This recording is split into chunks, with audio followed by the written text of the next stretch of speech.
नमस्कार, बहुत स्वागत है आप सभी का। मैं हूं आपके साथ सिरांधा शेखर। आज खरना है, यानी महापर्व का दूसरा दिन। अब कल अस्ताचलगामी सूर्य को अर्घ्य दिया जाएगा, जिसके लिए पूरी तैयारी कर ली गई है। हालांकि कोरोना को लेकर प्रशासन ने कई तरह की गाइडलाइन जारी की है। जय जय छठी मैया, जय जय छठी मैया, जय जय छठी मैया, जय जय छठी मैया। बिहार के सबसे बड़े महापर्व छठ की शुरुआत हो गई है। शुक्रवार को अस्ताचलगामी और शनिवार को उदीयमान भगवान भास्कर को अर्घ्य दिया जाएगा। हर बार की तरह पटना के घाटों पर सुरक्षा के पुख्ता इंतजाम किए गए हैं। एनडीआरएफ की टीम जो है वो बड़े संख्या में वो बोट यहाँ पे उनके तैनात है। यहाँ पे लगातार यहाँ पे अलर्ट पे रखा गया है एनडीआरएफ की टीम को कि किसी भी परिस्थिति में कोई भी परिस्थितियाँ हो, एनडीआरएफ की टीम हमेशा मुस्तैद रहेगी। रिवर एम्बुलेंस भी साथ में यहाँ पे रखा गया है, जो रिवर एम्बुलेंस लगातार यहाँ पे प्रयोग होता रहेगा। गंगा में ये चलता रहेगा ताकि कोई भी सुविधा अगर हो, किसी की मेडिकल सुविधा अगर तत्कालिक रूप से किसी को देना पड़े तो ये यहाँ पे दिया जा सके। तो कुल मिलाकर के अगर कहें कि जिला प्रशासन और एनडीआरएफ की जो टीम है वो पूरी तरह से तैनात है। इस बार छठ की छठा पर कोरोना का साया है। एहतियातन लोगों से घर में ही छठ मनाने की अपील की गई है। अगर आपके पास महापर्व की व्यवस्था में कमी है तो इसके लिए भी पटना प्रशासन ने संजय गांधी जैविक उद्यान में मुकम्मल व्यवस्था की है।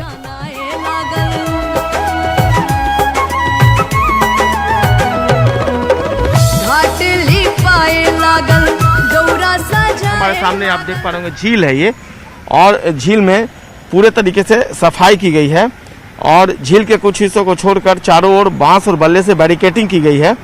झील के किनारे जो बैरिकेडिंग की गई है उसमें झील और इसके बीच की 10 से 12 फीट की दूरी रही है। बैरिकेडिंग के पास लगभग 3.5 से 4 फीट की गहराई है पानी की। झील के किनारे हिस्से में जो बैरिकेडिंग की गई वहीं से लोगों को झील में उतरने की अनुमति भी दी गई है। झील के चारों ओर ट्यूब और हेलोजन लाइट का भी अरेंजमेंट किया गया है। पटना के घाटों पर व्यवस्था पूरी है, लेकिन कोरोना के खतरे को देखते हुए प्रशासन ने लोगों के लिए इस बार खास गाइडलाइन जारी की है। मसलन घर में ही छठ मनाएं, घाटों पर भीड़ न लगाएं।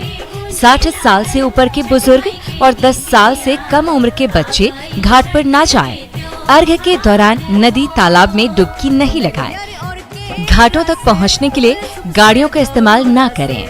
के माध्यम से मैं मैसेज जरूर देना चाहूँगा कि थोड़ी उनको कठिनाई का सामना करना पड़ सकता है, क्योंकि गाड़ियों पे हम लोग रोक लगा रहे हैं। खासकर गंगा नदी के पश्चिम में जितने घाट हैं दानापुर तक, जो खुले में हैं, जो घाट ओपन घाट्स हैं, वहाँ पे लोगों को काफ़ी दूरी तय करनी पड़ती है और राजपथ से लेकर घाटों पर जाने तक।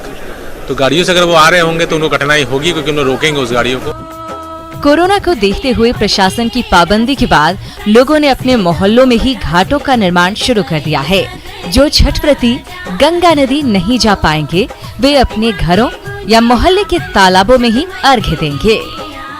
राजधानी पटना में भी इसको लेकर के जिला प्रशासन ने निर्देश दे दिया है कि छठ घाट पर भीड़ न लगाएं, कम संख्या में छठ व्रती जाएं। तो लिहाजा मोहल्लों में अब इस तरीके के तालाबों का निर्माण कराया जा रहा है। हालांकि ये पहले भी तालाबों का निर्माण कराया जाता था, चूँकि गंगा घाट पर बहुत लोगों की भीड़ होती थी, लेकिन इस बार तालाबों की संख्या ज़्यादा होगी, क्योंकि गंगा घाट पर, गंगा तट पर लोग कम संख्या में ही अर्घ दे पाएंगे छठ व्रती। तो लिहाजा तालाब बनाए जा रहे हैं। ये दुर्गा आश्रम शेखपुरा की ये तस्वीर हम दिखा रहे हैं, जहां पर घाट का निर्माण कराया गया है।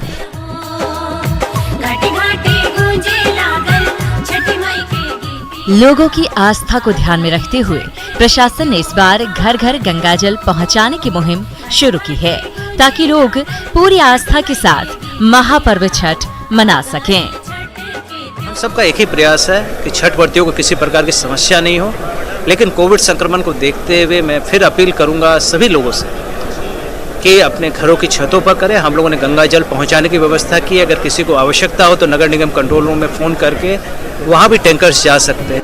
कोरोना जैसी गंभीर महामारी के बीच लोक आस्था के महापर्व की रौनक भले ही घाटों पर कम दिखे, लेकिन लोगों की आस्था परवान पर रहेगी। Bureau report, news 18 network. Chhath एक ऐसा पर्व है जिसमें धर्म और जाति का भेद मिट जाता है। सभी एक दूसरे की मदद करते हैं। पटना के युवा व्रतियों की मदद में जुटे हैं और व्रतियों को पूजा के सामान के साथ कपड़े बांट रहे हैं। आस्था का महान पर्व छठ, यहाँ पे हर कोई, ना तो कोई धर्म का विभेद, ना कोई जाति की विभेद, हर कोई एक दूसरे को मदद करने के लिए आगे निकल करके आता है और यही छठ पूजा की महानता है और यही पहचान है। आपको बता दें कि यहाँ पे जो लोग हैं, बाजीराव फुटबॉल क्लब है, जहाँ पे लोग हिंदू हैं, मुस्लिम हैं, इस क्लब में मिले हुए सब युवा हैं और युवा जो हैं यहाँ निकल करके वैसे व्रतियों को मदद कर रहे हैं जो छठ पूजा करना चाहता है और उन्हें एक सूप में जो पूजा करने की सारी सामग्री है, एक साड़ी है और नारियल है और तमाम सामग्रियां वो जो छठ पूजा में ज़रूरत पड़ती है वो दिए जा रहे हैं। तो ये कह सकते हैं कि एक अनूठा और एक बेहतर प्रदर्शन है और लोगों को जिस ढंग से लोग मदद करने के लिए आगे निकल करके आए हैं। जी, क्या सोचा आप लोगों ने कि मदद की जाए? कैसे? आस्था का पर्व है छठ और बिहारियों का बहुत बड़ा पर्व है, इसलिए हम लोग सोचते हैं कि अपने बाजीराव फुटबॉल क्लब की तरफ से, चूँकि हम लोग सब कुछ मिलकर करते हैं और बड़ा उल्लास के साथ करते हैं, मज़ा आता है करने में। रंजय दास फुटबॉल क्लब, क्या नाम है आपका? दीपक कुमार चंद्रवंशी। क्या कहेंगे, कितना उत्साह है? बहुत उत्साह है कि छठ पर्व महान है। ये कोरोना काल में हम लोग इतना बढ़ चढ़ के भाग ले रहे हैं कि चलिए बहुत खुशी का माहौल है, खुशी से पर्व हो। क्या सोचा? ये हिंदू मुस्लिम सब भाई लोग मिलकर हम लोग ये संस्था को चलाते हैं और आगे भी बहुत बढ़िया चलाते रहेंगे और लोग पूरे बाजीराव टीम पूरे समर्थक के साथ हम लोग को उत्साहपूर्वक। पूरे फुटबॉल क्लब जो है आप लोग? हसरत भाई है, मेरा नाम हसरत हुसैन है। हम लोग हर साल लोक आस्था का महापर्व छठ पूजा हम लोग बाजीराव टीम के तरफ से आयोजन करते हैं और हम लोग का यही ये रहता है कि ये पूजा सामग्री के माध्यम से लोगों में ये मैसेज दिया जाए कि हम लोग हिंदू मुस्लिम सब लोग मिल के इस त्यौहार को बिहार का हमारा मिल करके बनाए। और आप लोग भी यहाँ पे पहुँचे? मैं खुशी से आई हूँ क्योंकि मेरी मम्मी ये व्रत करती हैं और वो भीख मांग के करने का मतलब परंपरा है, तो इसलिए मेरी मम्मी 8 साल से ये व्रत कर रही है। मतलब ले करके छठ पूजा करेंगे। हाँ। जो बनता है वो हम लोग अपने घर से इच्छा से पूर्ति करते हैं। बाकी यहाँ एक बड़ा मैसेज है उन लोगों के लिए, उस समाज के लिए कि जहाँ पे ना कोई धर्म और जाति की कोई भेदभाव है, सब लोग एक दूसरे से मिल करके एक दूसरे की मदद कर रहे हैं ताकि ये छठ पर्व सफलतापूर्वक मनाया जा सके। कैमरा पर्सन अभिषेक के साथ रवि एस नारायण, न्यूज़ 18 पटना। और छठ को लेकर पटना की फल मंडी गुलजार है। बिहार की सबसे बड़ी फल मंडी बाजार समिति है जहां फल लाए गए हैं। हालांकि दुकानदारों की माने तो कोरोना की वजह से बाजार प्रभावित हुआ है। मंडी का जायजा लिया हमारे संवाददाता संजय कुमार ने। महाव्रत छठ को लेकर बिहार की सबसे बड़ी फल मंडी गुलजार हो गई है और ये तस्वीर है बाजार समिति मुसल्लापुर की, किस कदर यहाँ पर लोगों की भीड़ उमड़ी हुई है। यहाँ न केवल बिहार से बल्कि दूसरे प्रदेशों से भी भारी मात्रा में फल मंगाए जाते हैं और इस बार भी फल मंडी में तकरीबन 100 ट्रक केला और सेव मंगाया गया है। इसके अलावा 75 ट्रक संतरा, 25 ट्रक अनार और तकरीबन 30 से अधिक पिकअप वैन के माध्यम से इस बार यहाँ पर शकरकंद मंगाया गया है। आप देख सकते हैं किस कदर बाजार जो है पूरी तरीके से सज गया है। बिक्री पहले जैसे नहीं है लेकिन चल रहा है, ठीक है। बिक्री पहले जैसे नहीं। इस बार फल का मार्केट कैसा है? महंगाई है इस बार? बहुत महंगाई भैया, इतना महंगा है कि कुछ कहीं के नहीं। हर साल आते खरीदते? हर साल खरीदते हैं, खरीदते हैं, लेकिन किसी तरह से पर्व है, साल भर का पर्व है, छठ मैया के देन है कि पर्व भी करता है किसी तरह से। लोग परेशान हैं और वाकई में एक युवा है, उनसे बात कर लेते हैं। किस कदर फल का रेट कैसा है? फल का रेट कैसा है? ठीक है सर। ठीक है। हाँ। लोग कह रहे हैं कि अधिक है पिछले साल की तुलना में ज्यादा। हाँ, अधिक तो है, बहुत अधिक है। अधिक है तो ये पर असर पड़ रहा है इसका। सबसे ज्यादा कौन सा फल महंगा है इस पर? सबसे ज्यादा तो फल में सब फल तो महंगा ही है लगभग। जितनी सामर्थ्यता है उसके हिसाब से लोग फल जरूर खरीदेंगे। कैमरा पर्सन मनोज के साथ संजय कुमार, न्यूज़ 18 पटना। उधर छपरा के शिव शक्ति घाट पर सैंड आर्टिस्ट अशोक ने सैंड आर्ट के जरिए गंगा स्वच्छता का संदेश दिया है। इस घाट को स्थानीय लोगों के सहयोग से सजाया गया है और कई तरह की व्यवस्थाएं यहां पर की गई हैं। इन व्यवस्थाओं का जायजा लिया हमारे छपरा संवाददाता संतोष ने। छपरा में भी छठ की तैयारियां लगभग पूरी होने को है और घाटों पर अब जो सजावट है वो अंतिम चरण में चल रहा है। हम अभी खड़े हैं शिव शक्ति घाट पर, जहां एक सैंड आर्ट बनाया गया है और इसके जरिए गंगा स्वच्छता का संदेश दिया जा रहा है। मैं दिखाना चाहूँगा कि जो ये सैंड आर्ट बना हुआ अशोक जो लगातार हर साल इस तरह के संदेश देते रहे हैं और उन्होंने इस बार भी बनाया है। इस बार शिव शक्ति घाट को उन्होंने चुना है और यहाँ पे गंगा मैया के स्वच्छता का जो संदेश है वो दे रहे हैं। अशोक ये बताइए कि क्या आपका जो ये बना रहे हैं इसका क्या मकसद है? पहले तो सभी छपरावासी और बिहार भारतवासियों को छठ व्रत की शुभकामनाएं। मैं हर बार कहीं ना कहीं सैंड आउट करता हूं और मैसेज देने का प्रयास करता हूं कि ये मैसेज सभी तक जाए, क्योंकि गंगा एक ऐसी नदी है जिससे हम लोग जुड़े हुए हैं, माँ कहते हैं, लेकिन माँ को साफ रखेंगे तभी माँ समझ पाएंगे, नहीं तो फिर इसको गंदा नाला ही कह सकते हैं। लेकिन स्वच्छता हमारा मैसेज रहेगा इस घाट से सैंड आर्ट के जरिए और मैं हमेशा प्रयास करते रहता हूँ। और यहाँ पे व्यवस्था जो भी होता है वहाँ यहाँ पे गांव समाज के सहयोग से ही हम लोग करते हैं और पूजा बहुत पूर्ण महापर्व छठ की बहुत ढंग से मतलब तैयारी हम लोग करते हैं। इस घाट को यहाँ के लोगों ने एक ऐतिहासिक जो स्वरूप है प्रदान किया है और कल जब महिलाएं यहाँ छठ करने आएंगी तो उन्हें यहाँ पे अच्छी अनुभूति होगी और यहाँ पे कोरोना के बचाव को लेकर भी मास्क, सैनिटाइजर तमाम व्यवस्थाएं की जाएगी। संतोष गुप्ता, न्यूज़ 18 छपरा। और अब बात कर लेते हैं राष्ट्रपति की किताब की, जहां 2 किताबों के जरिए राष्ट्रपति रामनाथ कोविंद ने अपनी कलम से अपनी भावनाओं को शब्दों की शक्ल दी है। राष्ट्रपति की दोनों किताबों का विमोचन रक्षा मंत्री राजनाथ सिंह ने किया। दोनों किताबें नए भारत का विजन और नए भारत की तस्वीर का पूरा अध्याय है।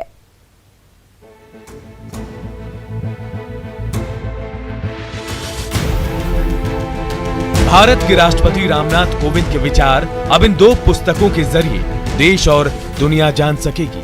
75 साल के राष्ट्रपति रामनाथ कोविंद की दोनों किताबें भारत के साथ विश्व भर के लोगों को लोकतंत्र की खूबसूरती और अहमियत समझाएंगी। द रिपब्लिकन एथिक और लोकतंत्र के स्वर पुस्तक का विमोचन रक्षा मंत्रालय के कमांडर कॉन्फ्रेंस हॉल में रक्षा मंत्री राजनाथ सिंह ने किया। इस खास मौके पर केंद्रीय मंत्री प्रकाश जावड़ेकर, सीडीएस जनरल विपिन रावत, सेना प्रमुख जनरल एमएम नरवाणे भी मौजूद थे। राष्ट्रपति की ये 2 किताबों के विमोचन को राजनाथ सिंह ने खुद के लिए गौरव की बात बताया। द रिपब्लिकन एथिक और लोकतंत्र के स्वर, इसका विमोचन हो रहा है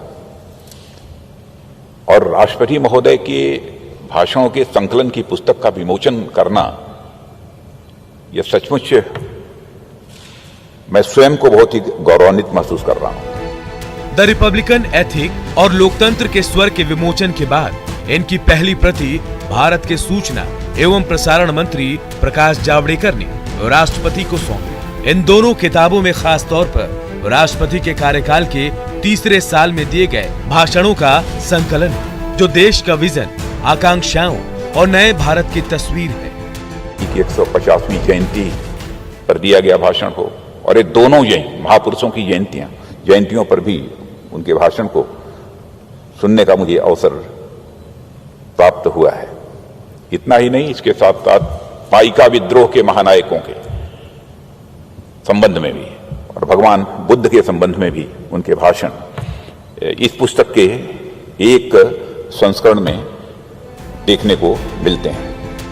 इस खास मौके पर रक्षा मंत्री राजनाथ सिंह ने राष्ट्रपति के कई अनछुए पहलुओं को भी साझा किया। जाहिर है इन 2 किताबों के जरिए अब दुनिया नए भारत और संजीदे भारत को जान सकेगी। Bureau report, news 18 network.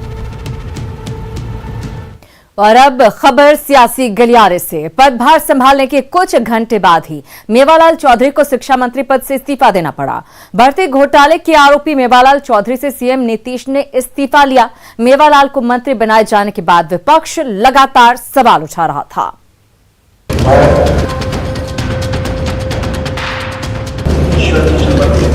शपथ ग्रहण की ये तस्वीर 16 नवंबर की है, जब नीतीश सरकार की नई टीम ने पद एवं गोपनीयता की शपथ ली थी।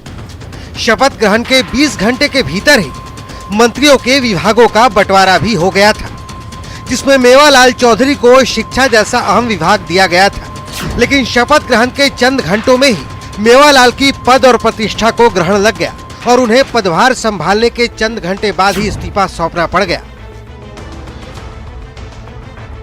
बिहार के शिक्षा मंत्री का पद संभालने के कुछ ही घंटे के बाद मेवालाल ने इस्तीफा दे दिया। इस वक्त हम मौजूद हैं मेवालाल के सरकारी आवास के बाहर। लिखा हुआ है डॉक्टर मेवालाल चौधरी, तारापुर विधायक, और इन्होंने मंत्री पद की शपथ भी ले ली थी, शिक्षा मंत्री के पद की। और उसके बाद कुछ ही देर के बाद उन्हें नीतीश कुमार के आवास से बुलावा आता है और मुख्यमंत्री नीतीश कुमार ने उनसे इस्तीफा मांग लिया।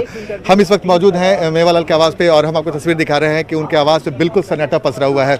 इस वक्त देखिए एक उनका प्राइवेट वाहन जरूर मौजूद है। कुछ देर पहले उनका पूरा जो कारकेट हुआ करता था वो यहाँ से चला गया, तमाम सुरक्षा गार्ड यहाँ से चले गए। अब जरा इन गुलदस्तों को देखिए। शिक्षा मंत्री बने थे तब गुलदस्तों का ढेर लग गया था, लेकिन फूलों के मुरझाने से पहले ही मेवालाल की सियासी फिजा ही बदल गई। मंत्री बनने के बाद उनके पास कई सारे समर्थकों ने गुलदस्ता भेंट किया था, गुलदस्ता दिया था, लेकिन अब वो गुलदस्ता ऐसे ही रखा हुआ है और वो सूख रहा है। तो जाहिर सी बात है मेवालाल के लिए बड़ा झटका है, क्योंकि नीतीश कुमार पे लगातार उनके विरोधी सवाल खड़ा कर रहे थे कि ट्रिपल सी की बात करने वाले नीतीश कुमार आखिर मेवालाल जैसे को मंत्री क्यों बनाया, जब उन पर आरोप लगा हुआ है घोटाले का।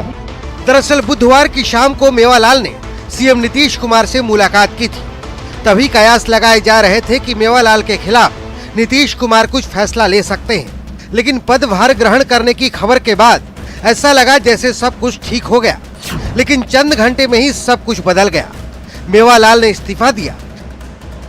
मेवालाल का इस्तीफा राजभवन भी पहुंच गया और फौरन मंजूर भी कर लिया गया। मेवालाल के इस्तीफे के बाद अशोक चौधरी को शिक्षा मंत्री की जिम्मेदारी भी दे दी गई। मेवालाल चौधरी को लेकर विपक्ष लगातार निशाना साध रहा था और ये आरोप लगा रहा था कि ट्रिपल सी की बात करने वाले नीतीश कुमार करप्शन से समझौता कर लिए, और नीतीश कुमार ने उसके बाद इसमें पहल करते हुए 2 दिनों का वक्त लिया। 2 दिनों में पूरी जानकारी इकट्ठा की और उसके बाद आज मेवालाल को अपने आवास बुलाया मंत्री पद संभालने के कुछ ही देर के बाद, और आधे घंटे से 40 मिनट तक की मुलाकात चली और उसके बाद नीतीश कुमार ने मेवालाल से इस्तीफा मांग लिया और इस्तीफा सीधे राजभवन भेज दिया गया। इस वक्त हम आपको तस्वीर दिखा रहे हैं ANMR के बाद राजभवन की, और राजभवन में मेवालाल का इस्तीफा पहुंचा और कुछ ही देर के बाद मेवालाल का इस्तीफा मंजूर भी हो गया। अब आइए जानते हैं कि मेवालाल पर वो कौन कौन से आरोप हैं जिसको लेकर उन्हें अपनी पद गंवानी पड़ गई। मेवालाल चौधरी 2010 से 2015 तक बिहार कृषि विश्वविद्यालय सबौर में पहले कुलपति के तौर पर रहे। इसी दौरान विश्वविद्यालय में 161 कनीय शिक्षक और वैज्ञानिकों की बहाली में धांधली के आरोप लगे। ये बहाली जुलाई 2011 में इंटरव्यू प्रक्रिया के तहत की गई थी। करोड़ों रुपए लेकर अयोग्य उम्मीदवारों की बहाली करने के आरोप लगे। धांधली का आरोप विपक्ष में रहते सुशील कुमार मोदी ने सदन में उठाया था। 2016 में तत्कालीन राज्यपाल रामनाथ कोविंद ने जांच के आदेश दिए थे। रिटायर्ड जस्टिस महफूज आलम से गड़बड़ियों की जांच कराई गई थी। जज ने 63 पन्नों की जांच रिपोर्ट में गड़बड़ी की पुष्टि भी कर दी थी। जाहिर है नीतीश कुमार ने एक बार फिर साबित कर दिया कि वो करप्शन को लेकर कोई समझौता नहीं करेंगे। न्यूज़ 18 के लिए पटना से आनंद अमृतराज की रिपोर्ट। और इसी के साथ इस बुलेटिन में फिलहाल इतना ही, लेकिन न्यूज़ 18 बिहार झारखंड पर खबरों का सिलसिला लगातार जारी है।